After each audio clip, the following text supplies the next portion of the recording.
Pressure اس کو hyper tension کہتے ہیں، یہ سائلنٹ کلر ہے، خاموش قاتل، اور اس کو فادر آف ڈیزیز بھی کہتے ہیں، اور مین رسک فیکٹر ہے، اور ڈبل چانس ہوتا ہے ہارٹ اٹیک ہونے کا۔ لیکن انفارچونیٹلی لوگ اس کو سمجھ نہیں پاتے۔ بیسیکلی ہائی بلڈ پریشر جو ہے نا، یہ بیماری ہے اور اس کو کنٹرول کرنا انتہائی ضروری ہے۔ نہیں کنٹرول کریں گے تو اس کے کانسیکوینسز ہوں گے، اس کی کمپلیکیشن ہوں گی، برین ہیمریج ہو سکتا ہے، ہارٹ اٹیک ہو سکتا ہے، فالج ہو سکتا ہے، گردے فیل ہو جاتے ہیں، بینائی ختم ہو سکتی ہے، اور مختلف اس کے علاوہ بھی کمپلیکیشن ہو سکتی ہے۔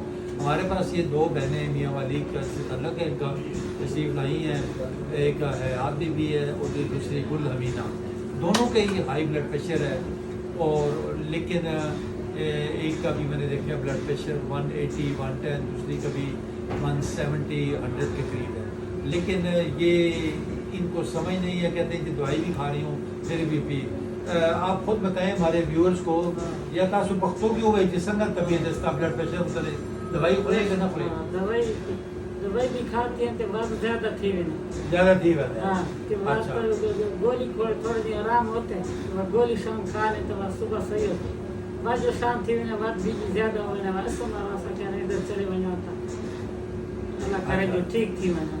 تجھے بھی دسو ذرا آپ ان سے پوچھو بھائی۔ ایسا بھی جیسے دن تو کبھی ٹھیک ہوتا ہے، کبھی زیادہ ہوتا ہے، کبھی اس میں تو بہت مسئلہ ہے، بہت زیادہ مسئلہ ہے۔ اچھا، ہر وقت بلڈ پریشر ہائی رہتا ہے؟ اس میں تو ڈاکٹر کہہ رہے جو اس نے کالج میں ٹیک نہیں خطرہ ہے، میں بہت کوشش کرتی ہوں، میں یہ قرار تو دوائی بھی اس میں چھوڑ دی جاتی ہیں؟ نہیں چھوڑتی، دوائی نہیں چھوڑتی، لگاتار کھاتی ہے؟ لگاتار میں 12 سال ہو گئے میں دوائی کھاتی، لیکن بلڈ پریشر ہائی ہے۔ دیکھیں بات یہ کہ اصل چیز ہے بیماری کو سمجھنا کہ بیماری ہے کیا اور اس کا حل کیا ہے، اس کا علاج کیا ہے۔ جہاں تک بلڈ پریشر کا تعلق ہے، اس میں 2-3 چیزیں انتہائی ضروری ہیں۔ سب سے پہلے اس کو یہ سمجھیں بیماری ہے، اس کو کنٹرول کرنا انتہائی ضروری ہے۔ دوسرا، جب یہ میڈیسن آپ کو ایڈوائز کر دی جائے، اور کوشش کریں کسی اچھے کمپیٹنٹ کارڈیالوجسٹ کو چیک کروائیں، کیونکہ یہ ہائی بلڈ پریشر یہ ہارٹ اسپیشلسٹ کی ڈومین ہے۔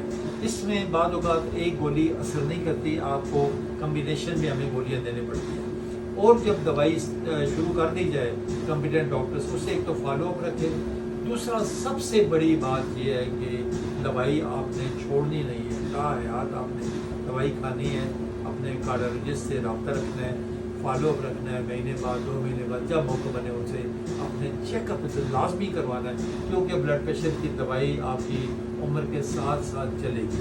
اکثر دیکھنے میں یہی آیا ہے کہ لوگ جب بلڈ پریشر کنٹرول ہوتا ہے کچھ دن وہ کیا کرتے ہیں کہ دوائی چھوڑ دیتے ہیں، جب چھوڑتے ہیں تو پھر دوبارہ ہمارے پاس آتے ہیں، کسی کو خدا نہ کرے فالج ہو جاتا ہے، کسی کو برین ہیمریج ہو جاتا ہے، کسی کے گردوں پہ اثر ہوتا ہے، کوئی ہارٹ اٹیک ہو گیا، تو یہ اس کی کمپلیکیشن ہے۔ سب سے امپورٹنٹ جب بھی دوائی شروع ہو جائے آپ نے دوائی بند نہیں کرنی۔ اب یہ دوائی کھا رہی ہیں لیکن یہ ایک طرف سے مطمئن ہے کہ میں دوائی کھا رہی ہوں بلڈ پریشر ٹھیک نہیں ہو رہا۔